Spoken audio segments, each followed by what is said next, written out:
America ਬਾਰੇ ਇਹ ਕਿਹਾ ਜਾਂਦਾ ਕਿ ਦੁਨੀਆ ਦੇ ਨੈਰੇਟਿਵਸ ਨੂੰ ਕੰਟਰੋਲ ਕਰਦਾ, ਉਹ ਕਿਤੇ ਡਾਇਰੈਕਟ ਐਂਟਰੀ ਵੀ ਮਾਰਦਾ। ਦੂਜੀ ਉਹਦੀ ਵੱਡੀ ਲੜਾਈ ਜਿਹੜੀ ਸਭ ਤੋਂ ਆਓ ਨੈਰੇਟਿਵ ਕੰਟਰੋਲ ਕਰਨ ਦੀ ਹੈ, ਤਾਂ ਉਹਦੇ ਨੈਰੇਟਿਵਸ ਨੂੰ ਕਿਤੇ ਟੁੱਟਣ ਨਹੀਂ ਦਿੰਦਾ। ਦੁਨੀਆ ਜਿੱਥੇ ਵੀ ਕੁਝ ਹੁੰਦਾ, ਕਿਸਾਨ ਅੰਦੋਲਨ ਨੇ ਇੱਕ ਵੱਡਾ ਚੈਲੰਜ ਕੀਤਾ ਇਹਨਾਂ ਨੈਰੇਟਿਵਸ ਨੂੰ, ਕਿਹਾ ਕਿ ਜਿਹੜਾ ਮਾਡਲ ਆ ਵਰਲਡ ਬੈਂਕ ਦਾ, IMF ਦਾ, ਇਹ ਨਹੀਂ ਚੱਲੇਗਾ। ਤੁਹਾਨੂੰ ਕੀ ਲੱਗਦਾ ਇਹ ਮਾਡਲ ਦੇ ਬਾਰੇ ਕੁਝ ਹੋਣ ਜਾ ਰਿਹਾ?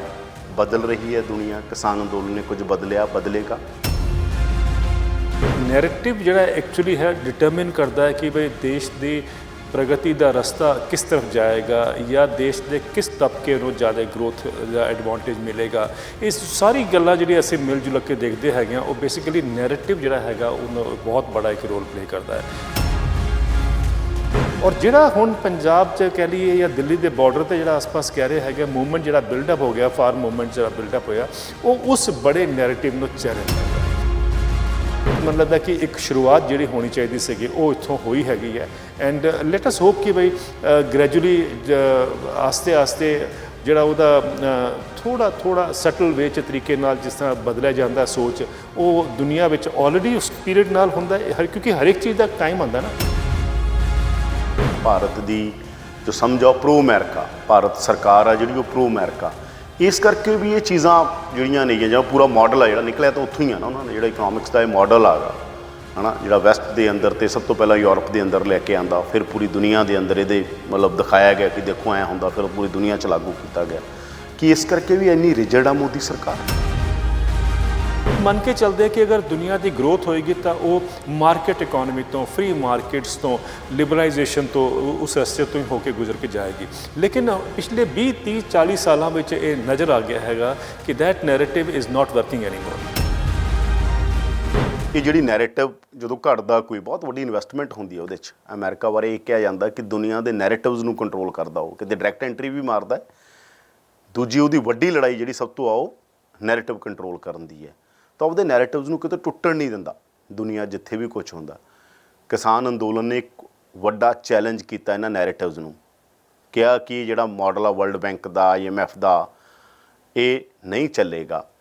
ਤੁਹਾਨੂੰ ਕੀ ਲੱਗਦਾ ਇਹ ਮਾਡਲ ਦੇ ਬਾਰੇ ਕੁਝ ਹੋਣ ਜਾ ਰਿਹਾ? ਬਦਲ ਰਹੀ ਹੈ ਦੁਨੀਆ, ਕਿਸਾਨ ਅੰਦੋਲਨ ਨੇ ਕੁਝ ਬਦਲਿਆ, ਬਦਲੇਗਾ।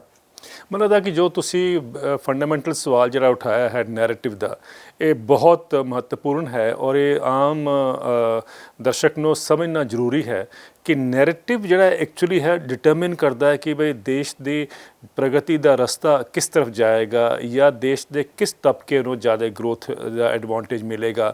ਇਸ ਸਾਰੀ ਗੱਲਾਂ ਜਿਹੜੀਆਂ ਅਸੀਂ ਮਿਲ ਜੁਲ ਕੇ ਦੇਖਦੇ ਹੈਗੇ ਹਾਂ, ਉਹ ਬੇਸਿਕਲੀ ਨੈਰੇਟਿਵ ਜਿਹੜਾ ਹੈਗਾ ਉਹਨੂੰ ਬਹੁਤ ਬੜਾ ਇੱਕ ਰੋਲ ਪਲੇ ਕਰਦਾ ਹੈ, ਜੋ ਆਮ ਆਦਮੀ ਨੂੰ ਸ਼ਾਇਦ ਇੰਨੀ ਆਸਾਨੀ ਨਾਲ ਸਮਝ ਨਹੀਂ ਆਉਂਦਾ ਹੈਗਾ। ਲੇਕਿਨ ਇਹ ਜੋ ਤੁਸੀਂ ਗੱਲ ਕਹੀ ਹੈ ਨਾ ਕਿ ਇਹ ਨੈਰੇਟਿਵ ਜਿਹੜਾ ਹੈ ਡਿਫਾਈਨ ਕਰਨਾ ਜਾਂ ਨੈਰੇਟਿਵ ਨੂੰ ਇੱਕ ਤਰ੍ਹਾਂ ਦਾ ਇੱਕ ਐਸੇ ਅਹਿਮ ਸਟੇਜ 'ਤੇ ਲੈ ਕੇ ਆਉਣਾ ਕਿ ਉਹਦਾ ਜਿਹੜਾ ਰਿਪਰਕਸ਼ਨ ਹੈ, ਚਾਹੇ ਉਹ ਇਕਨੋਮਿਕ ਹੋ, ਸੋਸ਼ੋ ਇਕਨੋਮਿਕ ਹੋਏ, ਪੋਲੀਟੀਕਲ ਹੋਏ, ਉਹ ਕਿਸ ਤਰ੍ਹਾਂ ਉਹਦੇ 'ਚ ਬਾਅਦ 'ਚ ਉਹ ਪਰਕੂਲੇਟ ਕਰੇਗਾ। I think that is a very predominant or dominant ਜੋ ਥਿੰਕਿੰਗ ਦਾ ਹਿੱਸਾ ਹੋਣਾ ਚਾਹੀਦਾ ਹੈਗਾ। ਔਰ ਮੀਡੀਆ ਦਾ ਇੱਕ ਬਹੁਤ ਬੜਾ ਰੋਲ ਰਹਿੰਦਾ ਹੈਗਾ, ਉਹ ਨੈਰੇਟਿਵ ਨੂੰ ਕਿਸ ਤਰ੍ਹਾਂ ਡਿਫਾਈਨ ਕਰਦਾ ਹੈਗਾ। I am completely agreeing with you.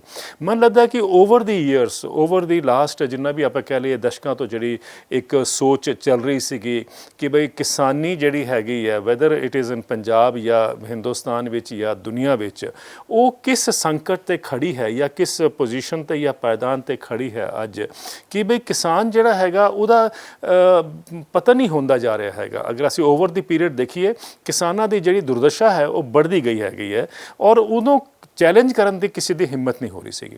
ਹਿੰਮਤ ਸਿਰਫ ਕਿਉਂਕਿ ਜਿਹੜਾ ਡੋਮੀਨੈਂਟ ਨੈਰੇਟਿਵ ਹੈ ਨਾ, ਉਹ ਇਹ ਸੀਗਾ ਕਿ ਬਈ ਤੁਸੀਂ ਬਾਜ਼ਾਰ 'ਤੇ ਛੱਡ ਦਿਓ, ਸਪਲਾਈ ਡਿਮਾਂਡ ਡਿਟਰਮਿਨ ਕਰੇਗਾ ਕਿ ਬਈ ਪ੍ਰਾਈਸ ਡਿਸਕਵਰੀ ਇੱਕ ਸ਼ਬਦ ਉਹਨਾਂ ਨੇ ਕੋਇਨ ਕੀਤਾ ਸੀਗਾ ਕਿ ਉਹ ਆਟੋਮੈਟਿਕਲੀ ਸਪਲਾਈ ਡਿਮਾਂਡ ਦੇ ਖੇਲ ਵਿੱਚੋਂ ਨਿਕਲ ਕੇ ਆ ਜਾਏਗੀ, ਯਾਨੀ ਕਿਸਾਨ ਨੂੰ ਅੱਛਾ ਦਾਮ ਮਿਲੇਗਾ। ਉਹ ਪ੍ਰਾਈਸ ਡਿਸਕਵਰੀ ਦੀ ਜਿਹੜੀ ਇੱਕ ਟਰਮੀਨੋਲੋਜੀ ਸਮਝ ਕੇ ਨਾ ਬਣਾਈ ਗਈ, ਮੈਨੂਫੈਕਚਰ ਕੀਤੀ ਗਈ ਔਰ ਉਹ ਜਿਹੜਾ ਮੈਨੂਫੈਕਚਰ ਕੀਤਾ ਗਿਆ ਉਹ ਬਹੁਤ ਦਿਨਾਂ ਤੱਕ ਸਾਡੇ 'ਤੇ ਇੱਕ ਇੰਪ੍ਰੈਸ਼ਨ ਰਿਹਾ ਹੈਗਾ ਕਿ ਬਈ ਅਲਟੀਮੇਟਲੀ ਉਹੀ ਪਲੇ ਕਰੇਗਾ। ਲੇਕਿਨ ਮੈਨੂੰ ਲੱਗਦਾ ਕਿ ਜੋ ਕਿਸਾਨ ਜਿਹਨੂੰ ਮਜਬੂਰੀ ਆਪਣੇ ਆਪ ਜਿਹੜਾ ਸਹਿੰਦਾ ਸੀਗਾ, ਉਹਨੂੰ ਮਜਬੂਰੀ ਨਾਲ ਉਹ ਜ਼ਿਆਦਾ ਬਲਕਿ ਉਸ ਜੀਣਾ ਪੈਂਦਾ ਸੀਗਾ, ਉਹਨੂੰ ਸਮਝ ਆਉਣ ਲੱਗ ਪਿਆ ਕਿ ਇਹ ਨੈਰੇਟਿਵ ਗਲਤ ਹੈ ਔਰ ਜਿਹੜਾ ਹੁਣ ਪੰਜਾਬ 'ਚ ਕਹਿ ਲਈਏ ਜਾਂ ਦਿੱਲੀ ਦੇ ਬਾਰਡਰ ਤੇ ਜਿਹੜਾ ਆਸ-ਪਾਸ ਕਹਿ ਰਿਹਾ ਹੈਗਾ ਮੂਵਮੈਂਟ ਜਿਹੜਾ ਬਿਲਡਅਪ ਹੋ ਗਿਆ, ਫਾਰਮ ਮੂਵਮੈਂਟ ਜਿਹੜਾ ਬਿਲਡਅਪ ਹੋਇਆ, ਉਹ ਉਸ ਬੜੇ ਨੈਰੇਟਿਵ ਨੂੰ ਚੈਲੰਜ ਕਰਦਾ ਹੈ। ਔਰ ਮੈਨੂੰ ਲੱਗਦਾ ਕਿ ਇਹ ਜਿਹੜਾ ਇਸ ਵਾਰੀ ਜਿਹੜਾ ਚੈਲੰਜ ਹੋਇਆ ਹੈਗਾ, ਕਿਉਂਕਿ ਇਹ ਸਭ ਤੋਂ ਲੰਬਾ ਵੀ ਪ੍ਰਦਰਸ਼ਨ ਹੈ ਔਰ ਸਭ ਤੋਂ ਬੜਾ ਵੀ ਦੁਨੀਆ ਦਾ ਪ੍ਰਦਰਸ਼ਨ ਹੈ, ਇਹਦੇ ਜਿਹੜੇ ਰੈਵਰਵੇਸ਼ਨ ਹੈਗੀਆਂ ਹੈ ਉਹ ਦੁਨੀਆ ਵਿੱਚ ਜਾ ਰਹੀ ਹੈਗੀਆਂ, ਔਰ ਉਹ ਨੈਰੇਟਿਵ ਬਦਲਣ ਵਿੱਚ ਕਿੰਨਾ ਇਹ ਪਲੇ ਕਰੇਗਾ ਆਈ ਥਿੰਕ ਟਾਈਮ ਉਹਦਾ ਜੱਜ ਕਰੇਗਾ। ਲੇਕਿਨ ਮੈਨੂੰ ਲੱਗਦਾ ਕਿ ਇੱਕ ਸ਼ੁਰੂਆਤ ਜਿਹੜੀ ਹੋਣੀ ਚਾਹੀਦੀ ਸੀਗੀ ਉਹ ਇੱਥੋਂ ਹੋਈ ਹੈਗੀ ਹੈ। ਐਂਡ ਲੈਟ ਅਸ ਹੋਪ ਕਿ ਬਈ ਗ੍ਰੈਜੂਅਲੀ ਆਸਤੇ ਆਸਤੇ ਜਿਹੜਾ ਉਹਦਾ ਥੋੜਾ ਸਟਲ ਵੇ 'ਚ ਤਰੀਕੇ ਨਾਲ ਜਿਸ ਤਰ੍ਹਾਂ ਬਦਲਿਆ ਜਾਂਦਾ ਸੋਚ, ਉਹ ਦੁਨੀਆ ਵਿੱਚ ਆਲਰੇਡੀ ਉਸ ਪੀਰੀਅਡ ਨਾਲ ਹੁੰਦਾ ਹੈ, ਕਿਉਂਕਿ ਹਰ ਇੱਕ ਚੀਜ਼ ਦਾ ਟਾਈਮ ਆਉਂਦਾ ਨਾ, ਉਹ that time has come. And I think this narrative will actually determine ਕਿ ਆਪਾਂ ਕਿਸ ਤਰਫ ਅੱਗੇ ਰਸਤਾ ਜਿਹੜਾ ਹੈ ਆਉਣ ਵਾਲੇ ਸਾਲਾਂ ਵਿੱਚ ਕਿਸ ਤਰਫ ਜਾਏਗਾ। ਤੁਹਾਨੂੰ ਲੱਗਦਾ ਕਿ ਅਮਰੀਕਾ ਦੇ ਬਾਰੇ ਭਾਰਤ ਦੀ ਜੋ ਮਤਲਬ ਸਮਝ ਆ ਗਈ, ਜਾਂ ਪ੍ਰੋ ਅਮਰੀਕਾ ਕਹਿ ਦਈਏ ਆਪਾਂ, ਭਾਰਤ ਦੀ ਜੋ ਸਮਝ ਆ ਪ੍ਰੋ ਅਮਰੀਕਾ, ਭਾਰਤ ਸਰਕਾਰ ਆ ਜਿਹੜੀ ਉਹ ਪ੍ਰੋ ਅਮਰੀਕਾ, ਇਸ ਕਰਕੇ ਵੀ ਇਹ ਚੀਜ਼ਾਂ ਜਿਹੜੀਆਂ ਨੇਗੀਆਂ, ਜਿਹੜਾ ਪੂਰਾ ਮਾਡਲ ਆ ਜਿਹੜਾ ਨਿਕਲਿਆ ਤਾਂ ਉੱਥੋਂ ਹੀ ਆ ਨਾ, ਉਹਨਾਂ ਨੇ ਜਿਹੜਾ ਇਕਨੋਮਿਕਸ ਦਾ ਇਹ ਮਾਡਲ ਆਗਾ ਹੈ ਨਾ, ਜਿਹੜਾ ਵੈਸਟ ਦੇ ਅੰਦਰ ਤੇ ਸਭ ਤੋਂ ਪਹਿਲਾਂ ਯੂਰਪ ਦੇ ਅੰਦਰ ਲੈ ਕੇ ਆਂਦਾ, ਫਿਰ ਪੂਰੀ ਦੁਨੀਆ ਦੇ ਅੰਦਰ ਇਹਦੇ ਮਤਲਬ ਦਿਖਾਇਆ ਗਿਆ ਕਿ ਦੇਖੋ ਐਂ ਹੁੰਦਾ, ਫਿਰ ਪੂਰੀ ਦੁਨੀਆ 'ਚ ਲਾਗੂ ਕੀਤਾ ਗਿਆ, ਕਿ ਇਸ ਕਰਕੇ ਵੀ ਇੰਨੀ ਰਿਜਿਡ ਆ ਮੋਦੀ ਸਰਕਾਰ। ਦੇਖੋ ਇਹ ਅਗੇਨ ਜੋ ਤੁਹਾਡਾ ਪਹਿਲੇ ਸਵਾਲ ਸੀਗਾ ਕਿ ਜਿਹੜਾ ਨੈਰੇਟਿਵ ਬਿਲਡਅਪ ਹੋ ਚੁੱਕਿਆ, ਉਹ ਨੈਰੇਟਿਵ ਇਸ ਤਰ੍ਹਾਂ ਬਿਲਡਅਪ ਹੋਇਆ ਕਿ ਚਾਹੇ ਉਹ ਲੈਫਟ ਪਾਰਟੀਜ਼ ਹੋਣ, ਰਾਈਟ ਪਾਰਟੀਜ਼ ਹੋਣ, ਜਾਂ ਜੋ ਵੀ ਪੋਲੀਟੀਕਲ ਇੱਕ ਸੈਟਅਪ ਹੈਗਾ, ਉਹ ਇੱਕ ਤਰ੍ਹਾਂ ਵੈਲ ਐਂਟਰੈਂਚਡ ਹੈ ਉਸ ਨੈਰੇਟਿਵ ਦੇ ਵਿੱਚ। ਉਹ ਇਹ ਮੰਨ ਕੇ ਚੱਲਦੇ ਕਿ ਅਗਰ ਦੁਨੀਆ ਦੀ ਗਰੋਥ ਹੋਏਗੀ ਤਾਂ ਉਹ ਮਾਰਕੀਟ ਇਕੋਨਮੀ ਤੋਂ, ਫ੍ਰੀ ਮਾਰਕੀਟਸ ਤੋਂ, ਲਿਬਰਲਾਈਜੇਸ਼ਨ ਤੋਂ, ਉਸ ਰਸਤੇ ਤੋਂ ਹੀ ਹੋ ਕੇ ਗੁਜ਼ਰ ਕੇ ਜਾਏਗੀ। ਲੇਕਿਨ ਪਿਛਲੇ 20, 30, 40 ਸਾਲਾਂ ਵਿੱਚ ਇਹ ਨਜ਼ਰ ਆ ਗਿਆ ਹੈਗਾ ਕਿ that narrative is not working anymore. ਉਹ ਦੁਨੀਆ ਵਿੱਚ ਉਹ ਕੰਮ ਨਹੀਂ ਕਰ ਰਿਹਾ ਹੈਗਾ। ਇਸੇ ਕਰਕੇ ਬਹੁਤ ਸਾਰੇ ਜਾਣੇ ਮਾਣੇ ਇਕੋਨਮਿਸਟ ਵੀ ਜਿਹੜੇ ਹੈਗੇ they have taken a seat back ਔਰ ਉਸ ਗੱਲ ਨੂੰ ਚੈਲੰਜ ਕਰ ਰਹੇ ਹੈਗੇ ਆ। ਬਲਕਿ ਇੱਕ ਇਕੋਨਮਿਸਟ ਜਿਹੜੇ ਨੋਬਲ ਲੌਰੀਏਟ ਵੀ ਹੈਗੇ ਆ, ਜੋਸਫ ਸਟਿਕਲੇਜ, ਉਹਨਾਂ ਨੇ ਤਾਂ ਬਿਲਕੁਲ ਹੀ ਕਹਿਤਾ ਹੈਗਾ ਕਿ ਨਿਓ liberalism is dad and breed. ਸੋ ਉਹ ਉਸ ਲੈਵਲ ਤੱਕ ਵੀ ਮਤਲਬ ਸੋਚ ਚਲੀ ਗਈ ਹੈਗੀ ਹੈ। ਔਰ ਦੂਸਰੀ ਗੱਲ ਇਹ ਹੈਗੀ ਕਿ ਜਿਹੜਾ ਉਹ ਨੈਰੇਟਿਵ ਤੁਸੀਂ ਗੱਲ ਕਰ ਰਹੇ ਹੋ, ਜਿਹੜਾ ਕਿ ਅਮਰੀਕਾ ਵਿੱਚ ਜਾਂ ਰਿਚ ਡਿਵੈਲਪਡ ਕੰਟਰੀ ਵਿੱਚ ਜਿਹਨੂੰ ਅਸੀਂ ਬਿਲਡਅਪ ਕੀਤਾ, ਜਿਹਨੂੰ ਡਿਵੈਲਪਿੰਗ ਕੰਟਰੀਜ਼ ਇਹ ਮੰਨ ਕੇ ਚੱਲਦੀਆਂ ਕਿ ਅਗਰ ਉਹਨਾਂ ਨੇ ਵੀ ਗਰੋ ਕਰਨਾ ਹੈਗਾ ਤਾਂ ਉਹਨਾਂ ਨੂੰ ਉਹੀ ਰਸਤਾ ਇਖਤਿਆਰ ਕਰਨਾ ਪਏਗਾ, ਉਹ ਵੀ ਇੱਕ ਸਟੈਪ ਆਪਣਾ ਪਿੱਛੇ, ਇੱਕ ਕਦਮ ਪਿੱਛੇ ਖਿੱਚ ਰਹੇ ਹੈਗੇ ਆ। ਸੋ ਆਈ ਥਿੰਕ ਉਸ ਸਟੇਜ 'ਤੇ ਆਪਾਂ ਆ ਗਏ ਹੈਗੇ ਆ ਕਿ ਜਿਹੜਾ ਹੁਣ ਇਹ ਜਿਹੜੀ ਕਿਸਾਨਾਂ ਦੀ ਜਿਹੜੀ ਮੂਵਮੈਂਟ ਹੈ, ਉਹ ਮੈਨੂੰ ਲੱਗਦਾ ਕਿ ਉਹਦੇ ਵਿੱਚ ਬਹੁਤ ਬੜਾ ਇੱਕ ਰੋਲ ਪਲੇ ਕਰੇਗੀ। ਤੁਹਾਡਾ ਜਿਹੜਾ ਸਵਾਲ ਹੈ ਕਿ ਬਈ ਇਹ ਪੋਸੀਬਲ ਹੋਏਗਾ ਕਿ ਨਹੀਂ ਹੋਏਗਾ, I think time is a big factor. ਲੇਕਿਨ ਮੈਨੂੰ ਲੱਗਦਾ ਕਿ ਇਹ ਜਿਹੜੀ ਇੱਕ ਕਿਸਾਨਾਂ ਨੇ ਜਾਣੇ ਅਣਜਾਣੇ ਵਿੱਚ ਸਾਰੀ ਦੁਨੀਆ ਦੀ ਇਕਨੋਮਿਕ ਸੋਚ ਨੂੰ ਜਿਹੜਾ ਚੈਲੰਜ ਕਰਤਾ ਹੈ, ਮੈਨੂੰ ਲੱਗਦਾ ਕਿ ਇਹ ਛੋਟਾ ਰੋਲ ਨਹੀਂ ਹੈਗਾ।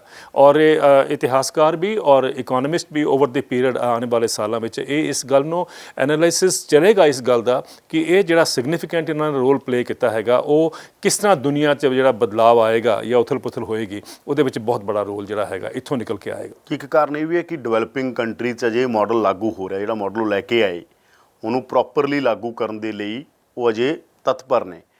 ਕਿ ਇੱਕ ਇਹ ਵੀ ਹੈ ਕਿ ਜਿਹੜੇ ਤੀਜੀ ਦੁਨੀਆ ਦੇ ਦੇਸ਼ ਨੇ ਜਾਂ ਡਿਵੈਲਪਿੰਗ ਕੰਟਰੀ ਨੇ, ਅਲਬਿਕਸ ਦੇਸ਼ ਕਹਿ ਦਿੰਦੇ, ਜਿਨ੍ਹਾਂ ਨੂੰ ਆਪਾਂ ਇਸ ਕਰਕੇ ਇੱਥੇ ਇੰਨੇ ਕਰੂਅਲਟੀ ਨਾਲ, ਇੰਨਾ ਬਰੂਟਲੀ ਉਹ ਮਤਲਬ ਮੰਨ ਹੀ ਨਹੀਂ ਰਹੀਆਂ ਸਰਕਾਰਾਂ, ਆਪਾਂ ਦੇਖ ਰਹੇ ਹਾਂਗੇ। ਨਹੀਂ, ਐਸਾ ਨਹੀਂ ਹੈ, ਬਲਕਿ ਔਨ ਦੀ ਕੰਟਰਰੀ ਅਸੀਂ ਦੇਖ ਰਹੇ ਹਾਂ ਕਿ ਸਾਡੀ ਜਿਹੜੀ ਡਿਵੈਲਪਿੰਗ ਕੰਟਰੀਜ਼ ਨੂੰ ਅਸੀਂ ਕਹਿੰਦੇ ਜਾਂ ਐਮਰਜਿੰਗ ਇਕੋਨਮੀਜ਼ ਕਹੀਏ ਜਾਂ ਜਿਹੜੀ ਬੜੀ ਇਕੋਨਮੀਜ਼ ਵੀ ਹੈਗੀਆਂ ਅਮੰਗ ਦੀ ਡਿਵੈਲਪਿੰਗ ਵਰਲਡ, ਉਹ ਸਾਰੀਆਂ ਉਸੇ ਰਸਤੇ 'ਤੇ ਜਾ ਰਹੀ ਹੈਗੀਆਂ। ਕਿਉਂਕਿ ਇੱਕ ਦੁਨੀਆ ਵਿੱਚ ਇੱਕ ਸੋਚ ਇਹ ਆ ਗਈ ਹੈ ਕਿ ਬਈ ਟੀਨਾ ਫੈਕਟਰ ਜਿਹਨੂੰ ਕਹਿੰਦੇ ਹੈ ਕਿ ਦੇਰ ਇਜ਼ ਨੋ ਆਲਟਰਨੇਟਿਵ। ਜੇ ਤੁਸੀਂ ਗਰੋ ਕਰਨਾ ਹੈਗਾ ਤਾਂ ਇਹੀ ਤੁਹਾਡੇ ਕੋਲ ਰਸਤਾ ਹੈਗਾ। ਔਰ ਰਸਤਾ ਕੀ ਹੈ ਕਿ ਤੁਸੀਂ ਮੁਕਤ ਬਾਜ਼ਾਰ ਜਿਹਨੂੰ ਕਹਿੰਦੇ ਹੈਗੇ ਆ, ਜਾਂ ਤੁਸੀਂ ਫਰੀਡਮ ਦਿਓ ਆਪਰੇਟ ਕਰਨ ਨੂੰ, ਗਵਰਨਮੈਂਟ ਦਾ ਜਿਹੜਾ ਉਹਦਾ ਪਾਰਟੀਸਪੇਸ਼ਨ ਕਹਿ ਲਓ ਜਾਂ ਗਵਰਨਮੈਂਟ ਦੀ ਇੰਟਰਵੈਂਸ਼ਨ ਨੂੰ ਘੱਟ ਕਰੋ, ਬਿਲਕੁਲ ਖਤਮ ਕਰੋ। ਚਾਹੇ ਐਡਮ ਸਮਿਥ ਨੇ ਕਿਹਾ ਸੀਗਾ, ਚਾਹੇ ਜਿਹੜੇ ਇਕੋਨਮਿਸਟ ਓਵਰ ਦੀ ਪੀਰੀਅਡ ਕਹਿੰਦੇ ਗਏ ਹੈਗੇ ਆ, ਉਹ ਤੁਹਾਨੂੰ ਇੱਕ ਸਬਕ ਇਹ ਮਿਲਦਾ ਕਿਸ ਤਰ੍ਹਾਂ ਕਿ ਵੀ ਪਿੱਛੇ ਜਾ ਰਹੇ ਹੈਗੇ। ਕਿ ਤੁਸੀਂ ਦੇਖੋ ਕਿ ਨੋਬਲ ਪ੍ਰਾਈਜ਼ ਵੀ ਅੱਜ ਤੱਕ ਸਾਰੀ ਇਕੋਨਮਿਸਟ ਦੀ ਅਗਰ ਸਾਰੀ ਸੋਚ ਦੇਖੀਏ ਤਾਂ ਉਹ ਉਸ ਚੀਜ਼ ਨੂੰ ਬੜਾਵਾ ਦੇ ਰਹੇ ਸੀਗੇ। ਮੈਨੀ of those who one the Nobel prize actually ਉਹ ਹੈਗੇ ਜਿਹੜੇ ਉਸ ਸੋਚਦੇ ਸੀਗੇ।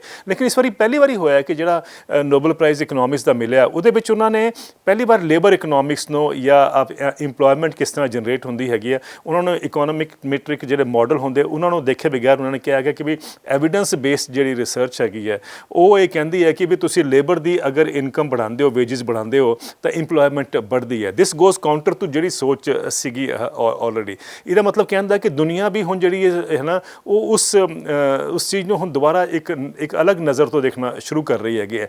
ਮੇਰਾ ਸਿਰਫ ਇਹ ਕਹਿਣਾ ਸੀਗਾ ਕਿ ਬਈ ਇਨ ਦਿਸ ਕੰਟੈਕਸਟ ਇਹ ਸਾਨੂੰ ਸਮਝਣਾ ਹੈ ਕਿ ਜੋ ਅਮਰੀਕਾ ਔਰ ਯੂਰਪ ਜਾਂ ਰਿਚ ਡਿਵੈਲਪਡ ਕੰਟਰੀਜ਼ ਨੇ ਕੀਤਾ ਇੰਨੇ ਸਾਲਾਂ ਤੋਂ, ਸਪੈਸ਼ਲੀ ਐਗਰੀਕਲਚਰ ਵਿੱਚ ਵੀ, ਉਹ ਵੀ ਹੁਣ ਦੁਨੀਆ ਸਮਝ ਰਹੀ ਹੈ ਕਿ that was actually A failure.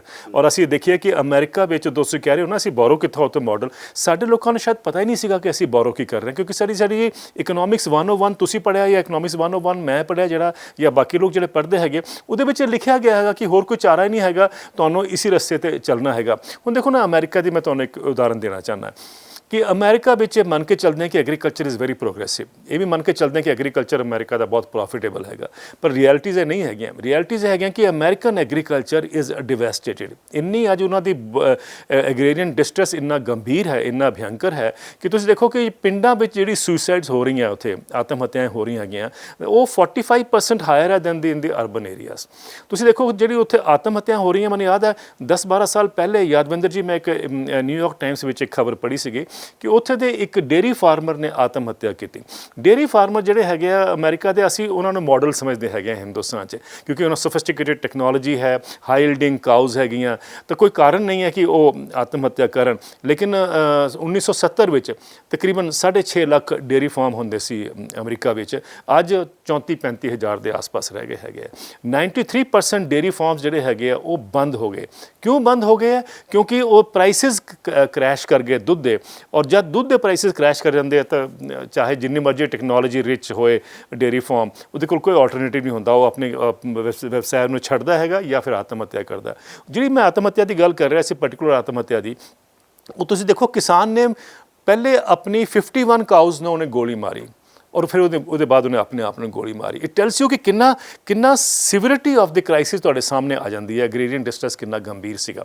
ਮੈਂ ਤੁਹਾਨੂੰ ਸਿਰਫ ਇਹ ਕਹਿਣਾ ਚਾਹੁੰਦਾ ਕਿ ਅਮਰੀਕਾ ਵਿੱਚ ਵੀ ਜਿਹੜਾ ਐਗਰੀਕਲਚਰ ਦਾ ਜਿਹੜਾ ਦੋਹਨ ਕਹਿ ਲਵਾਂ ਜਾਂ ਪਤਨ ਹੈਗਾ, ਉਹ ਬਹੁਤ ਦਸ਼ਕਾਂ ਤੋਂ ਚੱਲ ਰਿਹਾ ਸੀਗਾ, ਲੇਕਿਨ ਸਾਡੇ ਇੱਥੇ ਉਹ ਨੈਰੇਟਿਵ ਜਿਹੜਾ ਸੀਗਾ ਉਹ ਇਹ ਕਹਿੰਦਾ ਸੀਗਾ ਕਿ ਨਹੀਂ, ਸਾਨੂੰ ਅਮਰੀਕਨ ਐਗਰੀਕਲਚਰ ਨੂੰ ਹੀ ਫੋਲੋ ਕਰਨਾ ਹੈਗਾ, ਦੈਟ ਇਜ਼ ਵੇਅਰ ਐਫੀਸ਼ੀਐਂਸੀ ਆਉਂਦੀ ਹੈ, ਦੈਟ ਇਜ਼ ਵੇਅਰ ਕੰਪੀਟੀਟਿਵਨੈਸ बढ़ਦੀ ਹੈਗੀ ਹੈ, ਉੱਥੇ ਹੀ ਪ੍ਰਾਈਸ ਡਿਸਕਵਰੀ ਹੁੰਦੀ ਹੈ, ਇਨਕਮ बढ़ਦੀ ਹੈ। ਲੇਕਿਨ ਅਮਰੀਕਾ 'ਚ ਨਹੀਂ ਹੋਇਆ। 2020 ਵਿੱਚ ਅਮਰੀਕਾ ਦੇ ਕਿਸਾਨਾਂ ਦੇ ਉੱਪਰ $425 ਬਿਲੀਅਨ ਦਾ ਕਰਜ਼ਾ ਖੜਾ ਸੀਗਾ, ਔਰ ਉਹ ਵੀ ਤਾਂ ਯਾਦਵਿੰਦਰ ਜੀ ਜਦ ਕਿ ਹਰ 5 ਸਾਲ ਬਾਅਦ ਉੱਥੇ ਇੱਕ ਫਾਰਮ ਬਿੱਲ ਆਉਂਦਾ ਹੈ ਜਿਹੜਾ ਕਿ ਅਗਲੇ 5 ਸਾਲਾਂ ਵਿੱਚ ਕਿੰਨੀ ਸਬਸਿਡੀਜ਼ ਮਿਲਣੀ ਚਾਹੀਦੀ ਹੈਗੀਆਂ ਜਾਂ ਕਿੰਨੀ ਇਨਵੈਸਟਮੈਂਟ ਜਾਣੀ ਚਾਹੀਦੀ ਹੈ, ਉਹ ਉਹਦੇ ਪ੍ਰੋਵੀਜ਼ਨ ਦਿੰਦਾ ਹੈਗਾ। ਤੁਸੀਂ ਦੇਖੋ ਕਿ 2018 ਦਾ ਜਿਹੜਾ ਫਾਰਮ ਬਿੱਲ ਆਇਆ ਸੀਗਾ, ਉਹਨੇ ਅਗਲੇ 10 ਸਾਲਾਂ ਵਾਸਤੇ ਤਕਰੀਬਨ $860 ਬਿਲੀਅਨ ਦੀ ਸਬਸਿਡੀਜ਼ ਔਰ ਇਨਵੈਸਟਮੈਂਟ ਦੀ ਗੱਲ ਕੀਤੀ। ਉਹਦੇ ਬਾਵਜੂਦ ਵੀ $425 ਬਿਲੀਅਨ ਦਾ ਕਰਜ਼ਾ ਕਿਸਾਨਾਂ ਦੇ ਸਿਰ ਤੇ ਖੜਾ ਸੀਗਾ, ਜਦ ਕਿ ਕਿਸਾਨ ਜਿਹੜੇ ਹੈਗੇ ਆ is only 1.5% of the American population।